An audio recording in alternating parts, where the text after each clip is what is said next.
talk to Alex first. Alex, first things first, there's a lot of Filipino fans in the stadium here watching you. Number one, is that added pressure? And what do you want to say to all your fans who came here? Maligayang Pasko, mga kababayan. Well, and to everyone here, not just the Pinoys, thank you so much for coming and spending your holidays with us. I know it's a very special time of the year, so thank you so much.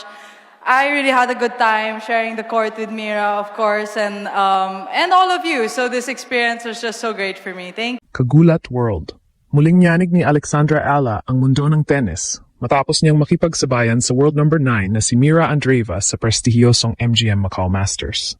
Pagamat kapos sa huli, ang ipinakitang gilas ng ating Pinay Pride ay naging dahilan upang mangamba at magulat ang buong Russia sa kalibre ng laro ng isang Filipina. Sa harap ng mga manonood sa Macau Forum, ipinakita ni Ala na ang kanyang bagong ranking na world number 53 ay hindi lamang numero, kundi isang katibayan ng kanyang kahandaang lumaban sa mga elite players ng Women's Tennis Association o WTA.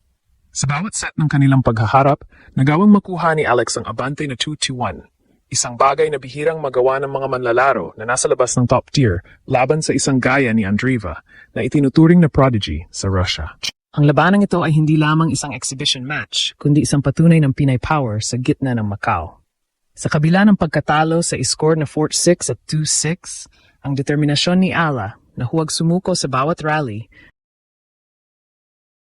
ay umani ng papuri mula sa mga tennis experts. Matapos ang kanyang makasaysayang pagkapanalo ng ginto sa SE Games sa Thailand, muling pinatunayan ni Alex na kaya niyang mag-adjust mula sa regional competition patungo sa world-class stage sa loob lamang ng maikling panahon. Ang kanyang paghaharap kay Andreeva ay nagsilbing babala sa lahat na ang Pilipinas ay mayroon ng pambato na kayang humarap sa sinumang top-seeded player sa mundo nang walang takot. Sa loob ng Macau Forum, kung saan ang bawat kalansing ng bola at hiyaw ng mga manonood ay tila naging musika ng isang makasaysayang tagpo, muling pinatunayan ni Alexandra Ala na hindi siya naroroon para lamang maging extra sa isang exhibition tournament.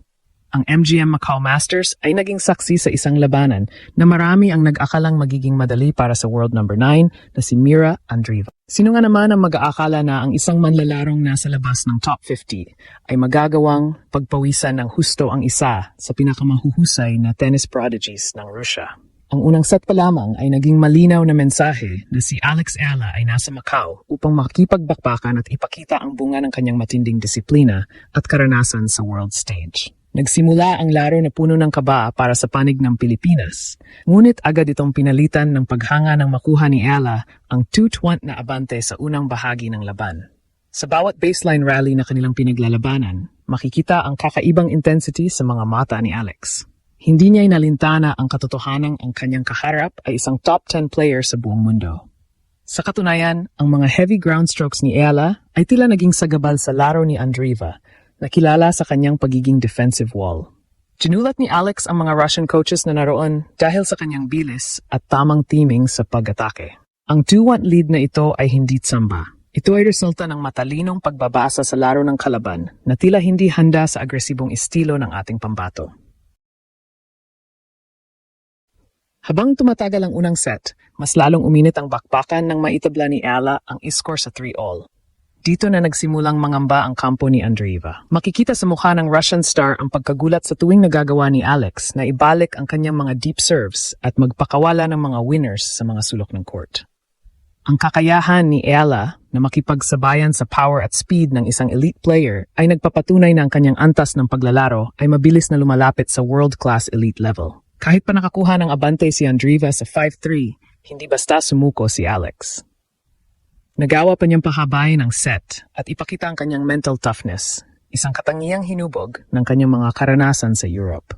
Bagamat natapos ang unang set sa 4-6 pabor sa Russian, ang bawat puntos na nakuha ni Ala ay tila isang malakas na sampal sa mga kritiko na nagsasabing malayo pa ang kanyang tatahakin. Ang naging performance ni Alex sa unang set ay naging usap-usapan maging sa social media, kung saan maraming international fans ang nagsabing ang gap sa pagitan ng number 53 at number 9 ay tila lumiliit na. Ang katotohanang kakagaling lang ni Ala sa isang matagumpay at nakakapagod na kampanya sa SEA Games sa Thailand kung saan nasungkit niya ang ginto, ay lalong nagpabilib sa marami. Ang paglipat mula sa clay o grass patungo sa hard court ng Macau ay hindi naging hadlang para ipakita niya ang kanyang tunay na galing. Sa bawat sigaw ni Alex ng "Come on!", ramdam ang pagmamalaki ng isang atletang dala ang watawat ng Pilipinas sa harap ng isang Russian giant.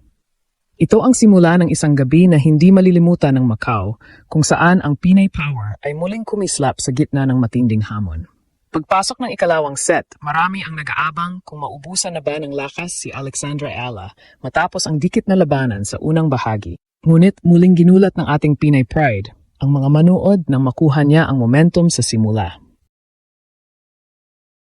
Gaya ng nangyari sa unang set, muling nakuha ni Alex ang 2-1 lead. Sa puntong ito, hindi na lang basta kaba ang nararamdaman ng kampo ni Mira Andreeva, kundi isang malaking palaisipan. Paano ba tatalunin ng isang Filipina na tila hindi marunong mapagod at hindi natatakot sa kahit anong lakas ng palo? Ang bawat return ni Ella ay puno ng determinasyon at makikita sa kanyang footwork ang bilis na tila ba galing sa isang atletang nasa loob ng top 10.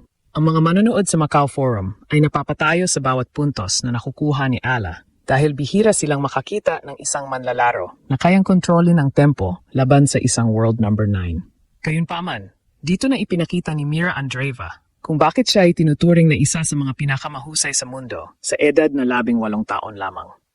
Matapos ang abante ni Alex, tila nagiba ang aura ng Russian star. Binuksan ni Andreeva ang kanyang elite gear at nagpakita ng isang clinical performance na mahirap tapatan. Mula sa pagiging 1-2 down, nagawa ni Andreeva na walisin ang susunod na 5 games ng sunod-sunod. Sa bawat rally, naging mas maingat ang Russian sa kanyang shot selection, pinabawasan ng mga error at pinipilit si Alex na gumalaw ng higit pa sa kanyang kapasidad.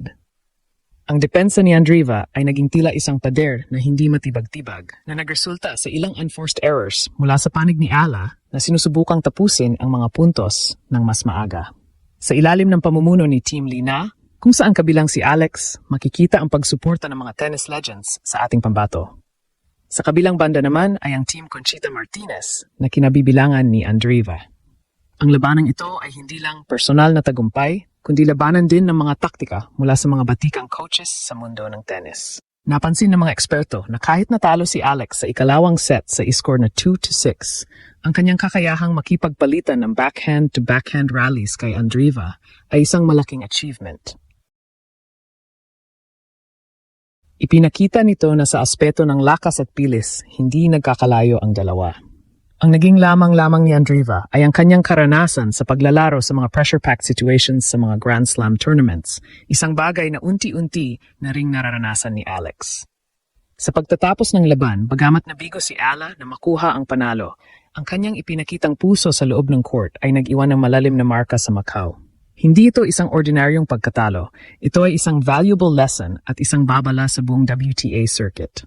Ang dating bata na nagsasanay sa Spain ay isa ng ganap na banta sa mga top-seeded players. Marami ang nagsasabing kung ganito ang ipapakitang laro ni Alex sa mga susunod pang tournaments. Hindi na malayo ang panahon na makikita natin siyang nagtataas ng tropeo sa mga major events. Ang paghaharap nila ni Andreeva ay nagsilbing litmus test para sa ating pambato at base sa naging takbo ng laro, pasado si Alex sa paningin ng mundo.